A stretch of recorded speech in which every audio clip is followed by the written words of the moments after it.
Hi, and welcome to Talking with Felicia. On today's show, we have an Olympic gold medalist. She has won a gold in 2000, a gold in 2004, and in this past season in Beijing, they won the silver medalist. We have softball, and that's the third base designated hitter, Crystl Bustos. Crystl, thank you so much for coming to Talking with Felicia. First of all, first and foremost, I want to congratulate you on winning all of your medals. So far, we're displaying your silver medal, your 2 golds, plus your the world medal that you won in 2006. I want to congratulate you because I know people on your team and yourself may feel like, oh, we didn't win the gold, but you know what? A lot of teams played. Only 3 got medals. So whether it be gold, silver, or bronze, that is a blessing in disguise. So tell me, how was Beijing? It was awesome. Definitely an experience. It was our second time out. So I did like all the visiting the first time in 2006. So in 2008, we were just kind of there to do business and to play. And it was the biggest venue, you know, that we had played in yet, and the most beautiful venue we'd ever played in. So how was it? You know, we hear it on television, but we don't get the details of the nitty-gritty details of the Olympic Village. I mean, does the IFO do the Olympic Committee, do they feed you all? Do they do the foods? Do they do your housing, your plane tickets? I mean, do they have facilities where you can go and practice all the time? How is that? Give me some of that. I wanted some information that we don't all normally hear. Well, the village was awesome. There were like 3 little apartments that we had, and then 1 apartment for the coaches. So there was actually 4. We had a whole floor, and everything there in China is built up. So they're not really big, but they're big enough for us to do what we have to get done. We had our own TVs. We had kitchen areas, so it was really cool. The food was all brought in. So there was a McDonald's. And we had a McDonald's cafe, which was really cool. And it's all free. So I ate McDonald's most of the time. Kind of ventured into some of the other food. You didn't try any of their, cuisine of Beijing? Beijing? I don't know if you've seen the cuisine. Romans do and the Romans do. You didn't eat any of the food over there? We were told not to do anything that would upset our stomachs. You know what? Stick with McDonald's. Exactly. So we stuck with McDonald's. McDonald's was awesome. So they bring in different vendors from the States to set up in the village, is what you're saying? Actually, no. There was a bunch of chefs that were brought over. And the chefs cooked, like they had pizza and they had like other little things inside there. Different kind of cuisines that were made that you would have to really look at in order to understand what it was. So if you didn't know what it was, you weren't going to eat it. Yeah, if it looked like it would eat me, I didn't touch it. And so McDonald's was my place. You know, a lot of us ate McDonald's. So you ate McDonald's on the village, not one of the McDonald's stores on the streets? No, just the village. I really didn't leave the village. You know, like I said, my sightseeing. Can you? Yeah, you're allowed to. Tour, but you're allowed to, but you're at liberty to what's out there and at risk to what's out there. Now, do they send you with bodyguards? Not this time around. In 2004, we had our own bodyguards, but this time around, we kind of were at our own. Why do you think they didn't have bodyguards this time around? I think it's because we went to somewhere where it kind of had to be approved. You know, we went to a different. It was a whole different world over there. They had security for us on our buses, and when we traveled, you know. And what about a translator? We were at liberty to a card that said, 10 of the things that you needed. How to go left, how to go right. Exactly. And you kind of just pointed and told them where you were going, and if they took you there, they took you there. If they decided to drop you off somewhere, then you would get dropped off. So that's kind of what you were at. And with me, I'm not much to venture out and do all that. That's where my family goes. They get to take all the pictures, and I get to come home and look at them also. Did you travel with the team? Did the team do anything together, or everybody just a free-for-all when you It was pretty much a free-for-all. I mean, we try to advise the younger group that, we are here to play. We are here to do one job, and that's to represent the U.S. Now, when you mean younger group, you mean the newbies the at newbies, the Olympics. the new kids, the rookies. The new kids on the block. And, and let them know that this is our main objective, and if you get time to go visit, and if you get time to visit your families, then that's when that'll come. But remember your task at hand. So you were there for what, 2 weeks? How long? Almost 3 weeks. You were there for 3 weeks. So what was your practice schedule? Did you practice every day? Because we practiced every day at noon. We didn't see you on TV until the last week. Yeah, every day at noon we practiced. Every day because we were going to be playing at noon. For the 3 weeks you were there, so you want to get used to the temperature, the timing of the same 12 o'clock. It started the next day right after we got there. So you practiced every day at noon, plus you had practice, plus you had your games. Oh, no, we don't play during game days. These are just practices leading to the game. So you had like a week of practice before you started? Yeah, and then we played every day at noon. So who do you think was your toughest team? Japan, obviously. Still medals. We knew Japan was going to be our toughest team. We knew that Canada and Australia were going to come and give us some games also. They look pretty good out there. And, you know, we knew it wasn't going to be a cakewalk. We knew it was going to be a dogfight. Now, when you guys go, now you've already won 2 medals. I mean, 2 medals for the softball in 2000. So you're like the champions here. How are the people treating you? Are they thinking like, you know, are you guys coming in with a conceited attitude saying, you know, oh, we got this in the bag? Or are you there to, you know what, we have to work hard to get this. Every time we go to Olympics, you need to work hard. Even though you may be coming in as winner, because we have winners that went over there to Olympics and were favorites, but some of them didn't even qualify. Some of them didn't even get into the medal. Didn't even medal, and if they medal bronze. So how was your attitude? How's your team's attitude? Your team coming there like, you know what, yeah, we had the goal before, but every time we got the goal, we worked it. Did you work hard to get that next goal? I think so. I think everyone stepped in, you know, wanting to get it, but I think as they got into the Olympics and it starts to pull you in and it starts to bring you into this aspect, like, whoa, so-and-so is going to go visit this, or so-and-so is going to visit that, and you get kind of lost and you lose your task. You get lost in high. So you think that may be one of the reasons why you didn't win the gold? I think it could have something to do with it. I think for the newbies or for the team across the board? I think just across the board, there was a handful of people that were probably lost in the Olympic atmosphere. Did you go to a lot of events? I didn't go to any. Did your teammates go to a lot of events? Some of my teammates went to events. But you stayed committed. Yeah, I have one goal. One goal is to get the gold. One goal was to win and play and leave everything on the field. Now, how do you think the teammates, how are the people like yourself and your team who didn't go to any events, who just stayed focused, didn't hang out with their family as often, how do you think those girls feel knowing that? Are they regretting, man, I shouldn't have went on this tour, I shouldn't have went to see this game because we got the silver? I mean, what was the attitude like? How are you feeling? Because, you know, all reports said that you were the one who was holding up your team. You were the one that was saying, come on, you know, there's no I in team, we have to do this together. Yeah. So how are they feeling? I mean, did you guys have hard feelings like you shouldn't have done that? I don't think so. I never really talked to people about it afterwards. So, you know what, if there were people that were feeling like that, I wouldn't know, and I definitely don't want them to come tell me that they feel that way, that they shouldn't have did something. Because I trust that I hope they all left it there. But I know that there was a lot of distractions, and I know it's hard to deal with distractions. But, you know, I've always been a focused athlete. Ever since I was younger, you know, my one main goal is to play and give it everything you got, or else there's no reason to be out there. So you did your best? I did. I left it all on the field. But you know what? I think you did your best. I think everybody was in the Olympics did the best, because only the best go. How do you decide who picks? Now, I know obviously the people who have already gone are probably definitely going back, but do you all have to re-qualify? We try out every year.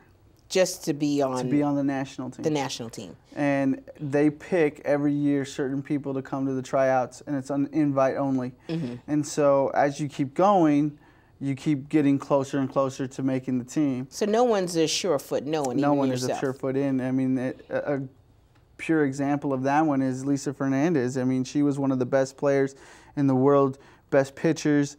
I mean, she had the highest numbers in 2004. Yeah, she had a baby, but she still, you know, has that experience behind her of being in those top games, having that pressure put on her, losing games with us in 2000, winning the games in 2004 with us. I mean, just she's got it all, and you would have thought was probably a sure foot in, and she didn't get to make it this time around. How do they rank you? Like, it's easy to see. Well, for example, Michael Phelps, if he's in a qualifying race, they race the times, you know, the top times go.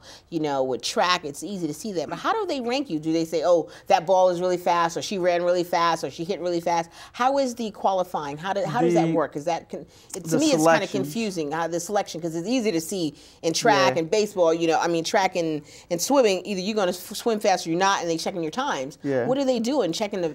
fast as speedball? I mean, softball. In our games, they look at like your ERAs as pitchers. What you've done in the last 4 years is actually how you make the team. It's not one specific tryout. Like track has the one tryout they go to, and if you qualify, you qualify. You know, it's now or never. So yours has like so they start looking at 4 years or the 2 years prior. 4 years. They take the whole 4 years. So like girls that are in college, they're watching them in college, watching what they do in college to be invited to the next tryout. And then they'll come to the tryout and they'll probably make a national team. So that summer, what they do that summer, they'll use that to try to pick who's going to the next tryout. And so it's constantly, they're looking at what you've done in the past. So is it only pulling girls from college, not anyone from high school? No, we've had players come as young, straight out of high school? Yeah, that have come to the tryouts. I mean, you got to be really good to make that selection. But I mean, they look at everything. I mean, they're watching travel ball players from day one. So how did you get into football? I read that your Uncle Rico? Jesse Rios. Jesse Rios. I read that he got you into it. Is that how you got into it? He came down and would pick me up and kind of got me involved in softball and baseball. It was actually baseball. He doesn't have any children, yeah. No, he doesn't. And he picked me out of the whole family to come down from Venice. And obviously from Venice to Santa Clarita is a good drive. And teach me how to play. At the age of 3, he got me a bat, ball, and a glove. And for some reason, he stuck with me all the way through everything. He trained me, taught me how to play, taught me how to be, you know, selective, always taught me the new rules that were coming out, and, you know, just taught me the game and how to love it, you know, because he loved the sport of baseball and softball. You ever played? This is the only sport I ever played. I tried basketball in high school, and they did a lot of running, and no lie, I asked when they were going to shoot a basket, and he said not for another week, and I ran right back out the door and into my car and left. So he got you in a sport and you loved it. Do you still love it? Is it still the same love that you had at 3 that you may have now? Yeah, I do. And you know what? And that's why I left at the top of my game and at where I'm at. Because I also read that you're supposed to be retiring. Yeah. And everybody always wants to retire on top. Yeah. But what are you going to do? Yeah, I'm teaching now. I enjoy teaching the kids. I enjoy watching them get better. I enjoy doing anything that's involved. You know, we've got the organization started up. And now, what organizations do you have? Tell me right the now, names. I have 2. I have one that's in Cincinnati it's called the Bustos Ultimates, and we put a number of kids into college out that way. And how do you qualify for that? Do you have to live in Cincinnati, or can you do applications? They're actually from everywhere. We hold tryouts, and the kids come out and try out for the teams, and we don't really turn anyone away. We keep them on the teams. And so are these high school students or people about to go to college? They're all the way from 10s to 18s in Cincinnati. Okay. And out here we have 12s through 18. 12 to 18. So they qualify to get on your team, and then they stay with you. And who do you play with? We play against other travel teams. Travel teams. Yeah, right now, and we're actually working on getting a couple teams in each division this time around because we're going to have a lot more kids coming out. So we're going to have probably 2 in 12s, 2 in 14s, 2 in 16s. Now, are these boys and girls? These are just girls right now, just focusing on women's sports. And well, I understand that the boys are settled with boys. They got so much going on. They've already got their team set up.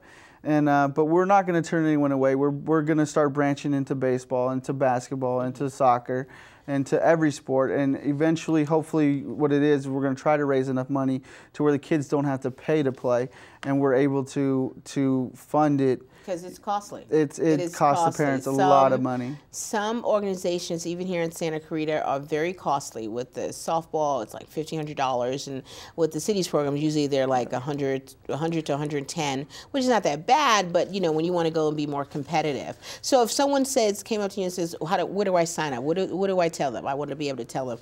Well, they'll be able to go to what's called BustosElite.com. Okay, so they can get that information from myself from my website also. BustosElite.com, and that'll be able to give them where the tryouts are, what we're doing with the programs, where we're going. We're having the kids do a lot of community service. We're gonna just to get them involved with the community. We're gonna try to get into a lot of different aspects to broaden them, to give them. And they don't need to be good. they could just? No, I mean they're. Does everybody get picked? Or that's why we've created what we call the development team. We're not going to try to turn away. Obviously we don't have the funds to fund everyone, but we're going to try not to turn people away, and hopefully we can get sponsorship, and that's where it's all going to come down to. Is the more sponsors we get, the more we can do for people. And you don't even need to be from this area. We can sponsor kids out of the area. I've donated money to football players. I've donated money to travel ball teams and players that are in different areas to make it to where they want to go. We're just trying to fund people. I mean, eventually be able to keep it from across the U.S. If someone needed some financial help to keep their kid in sports somewhere, be able to do that. Because some can do. It's like if it's $400, they can probably say, I can do like $100 or $150. A lot of people are going to be after you about, Crystl, put my name on this, put your name on this, put your name on that. How do you feel about putting your name? And this is very important to me. This is one thing that I get so upset with. Some of these professional athletes, they go to a lot of different big sports companies and they put their name on these sneakers. And some of them will do a show like mine and come and tell, when I was little, I looked up to, Magic Johnson, and, and they looked at Magic Johnson and wanted these sneakers and that sneakers, and their families couldn't afford those sneakers. And they got sneakers for $200, $300. And I'm thinking, wait a minute, if you've been there, you're going to turn around and get what he has, and then your sneakers are $200. So the same people who are looking up to you cannot afford these sneakers. I mean, years ago, people were dying for sneakers for sneakers and coats and jackets. So when they come at you and say, okay, I want to put your name on this and this, and I want to sell you for $200, how does that make you feel? What are you doing? One thing that I do is, for one, I've never done that. I've never signed a contract for the money unless, I have full control over what we're doing. And I'm signed with DeMarini Wilson, and I'm signed with Academa, which is my glove company, and I'm signed with Reebok. With Reebok, I get to wear their product, and with Academa, they actually have the Signature Series gloves and batting gloves, which are affordable.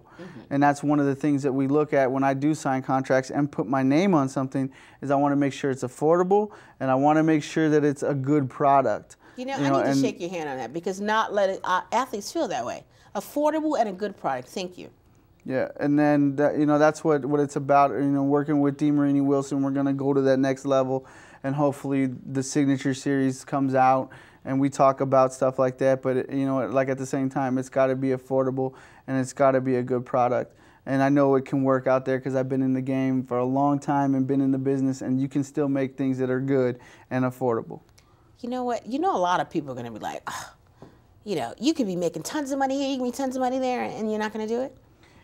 I've learned from day one with my agents that were really good in the beginning.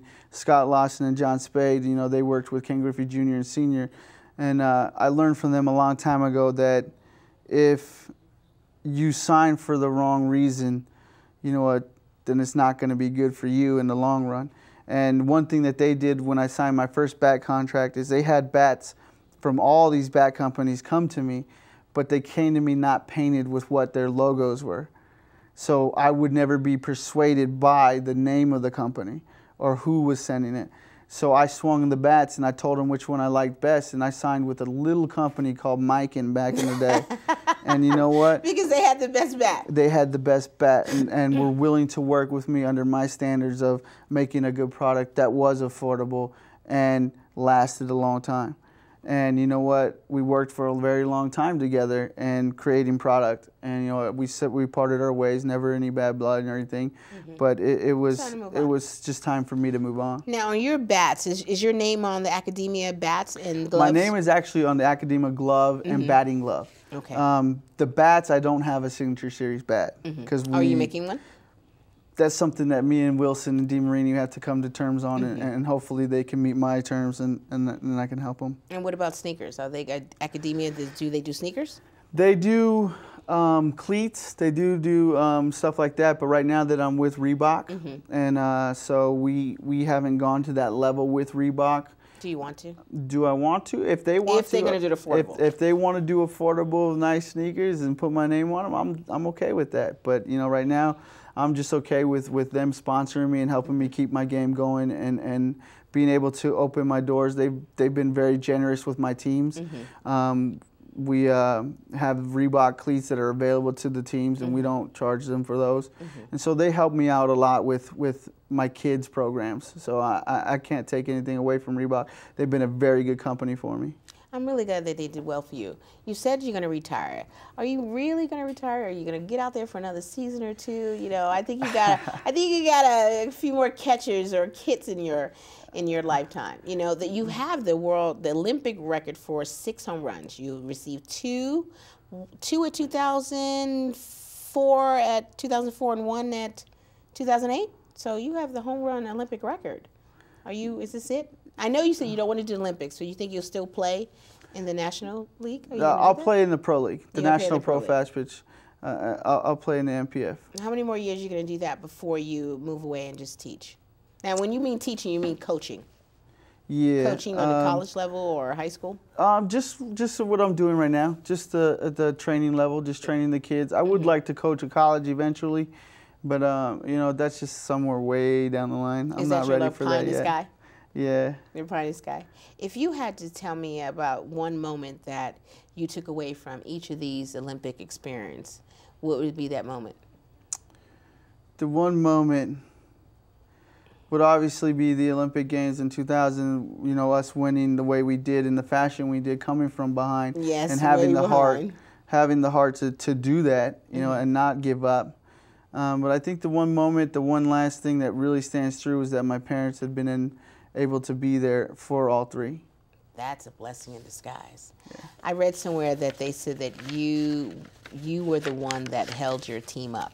What do they mean by that? What do you bring to the team that held them up when you were kind of losing? You're still a winner to me. I don't know. I think it's just my fight. Game. You know, I think that's what they're talking about, that I don't give up, that I fight, that I pretty much lead by example. You know, I've never been one to get on my team about anything. But, you know, like I tell Coach, you can't expect nothing from others unless you put up for yourself. Coach Mike, right? Yeah. Are you very competitive? I'm very competitive in almost everything I do. So, you know, we were shooting pool at my house the other day, and my brother was like, "Oh, I don't want to beat you because, you know, you just lost." And I'm like, "Oh, it ain't nothing. I'm going to whoop on you right now." You know, so I played pool with him when I won the 3 out of the 3 games. So, you know, I'm very competitive, very competitive.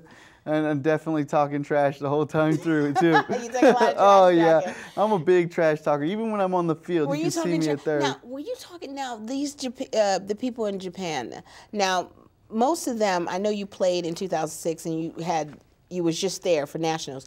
So do most of them speak English? I mean, do you guys talk trash on the, I mean, because it's 2 different languages. How are you, what's like the trash talk? Did you learn trash talking words to say in Japanese? No, I just tell them in English, and if they understand, they understand. I know one of them will tell them because somebody understands. So do you talk a lot to the other? Are they in your same Olympic village with you, or? Oh, we don't do it there. I mean, just on the field. It's all in competitiveness. So you know, off the field, we're all friends. I mean, that's what's crazy in our sport. But how do you communicate with them? Do you have a translator? Yeah, sometimes we get a translator, or you get a couple people that kind of understand that can break it down a little bit. But it's definitely fun. You know, I know a lot of people are going to be knocking on your door. Crystal, can you help? Can you help? Can you help? How do you feel like helping your community? Not just Santa Clarita, but just other places in California, other countries, other states. How do you feel? Like, where do you want to put your efforts and your help at? Because everybody's going to come knocking on your door. I mean, your calendar, I'm sure, is going to be booked up for the next 6 months, and it probably is already. Yeah. But how are you feeling that? Because, you know, you went to Canyon High School. Yeah. They're going to want you to come over there and speak. You went to wherever your elementary school, you went to Solid, which I don't think it's there anymore, but whatever elementary school, any place that you've been. I'm the first graduating class from Pine Tree. Pine Tree is going to be coming up. Crystal, you won these medals. They're going to want you to bring your medals, want you to talk. How do you feel about that? Or do they have to pay a fee for you to come in and speak at an assembly? How's that going to work? Because people are going to come knocking.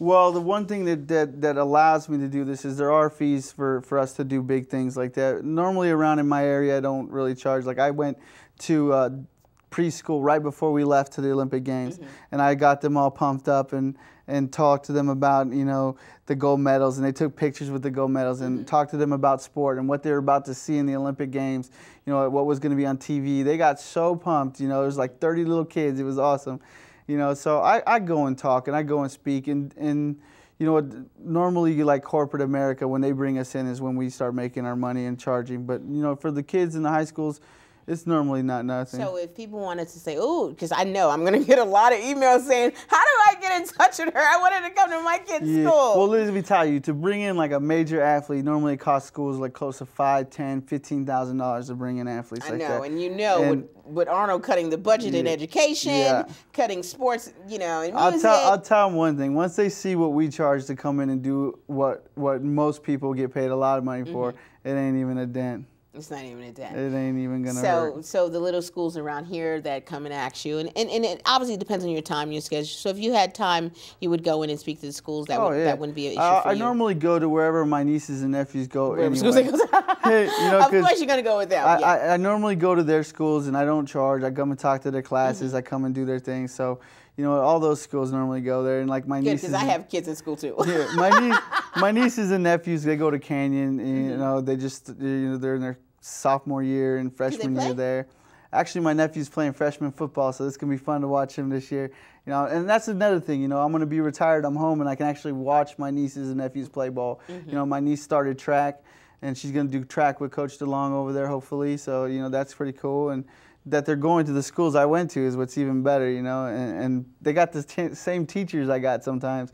So that's what's kind of crazy. And you know, the two youngest ones are in Pop Warner football, so we're gonna go watch them play, and you know, it's just fun. It's definitely gonna be cool. So when kids come to you and say, "Oh, Miss Bustos, I want to be just like you when I grow up," what are you saying? What do you say to them? Shoot for the stars. Don't take no for an answer. What else do you say? Be better than me. What about education? Because a lot of them gotta go to school. Got to go to school. Where do you stand on education? And I stand very, very strong on that one. I mean, I tell them, you know, you got to do what you do on the field, or whatever sport you play, or whatever you want to do, you got to put that 100% into academics. You know, because I didn't have people stressing my academics when I was younger, and I stress academics really, really, really, really big now. You know, I come at people, and I tell them, you know what, you have to finish school. You have to go to college these days. You have to finish and do well in everything. And if you give it 100%, it's going to pay you back 10 times fold. I said, you know what, there's a lot of people that blame their parents for not ever getting where they want to go. And like I tell you right now, I was one of those kids. I blame my parents for a lot of things. You know, you know what? At the end of the day, you make your decisions. Yeah, it's and you live by your decisions. And I truly believe that at the end of the day, you make the decision, you live by your decision, and there's no one else to blame but yourself for something in life you do not have. You know what, Crystl, I want to thank you so much for coming here to my show. I know you're going to be in a lot of different shows, so I'm glad to know that I was one of the first and second shows that you've done. I want to commend you again on your medals. I know you're very competitive, and that silver may not be anything, but it's a lot to me and a lot to people, because everybody here, we're rooting for you, because there's a lot of teams out there. How many teams out there altogether? There was 9 in softball. There was 9 softball teams. Yeah. Yeah, and guess what? You're the one of them who won. Yep. You got that silver medal along with your gold. So now you have a perfect set. You have gold, silver, and bronze. I want to thank you for coming to Talking with Felicia. I really enjoyed talking to you. I'm so glad. I like your values as far as education is important. And if and when you ever get a sneaker, making it affordable, and just the programs you do, because we need programs here in our local communities to help these kids, because they're all looking up to you. Whether you want to be in a pedestal or not, that's where you're at. And if you're going to be in that pedestal, you need to tell these kids what's going to be most important. And what's most important is education. Education, education, education. I cannot stress that enough. I usually say at my end of every show, I always go, you know, thank my guests for being here, which I'm thanking you, and I'm glad you're here. And I always say, if you want something you never had, you have to try something you never did. And listen to Crystl, education is first, and sports comes second. Be as competitive in the sports you play as in your education, and do your best. Next time on Talking with Felicia. See you next time.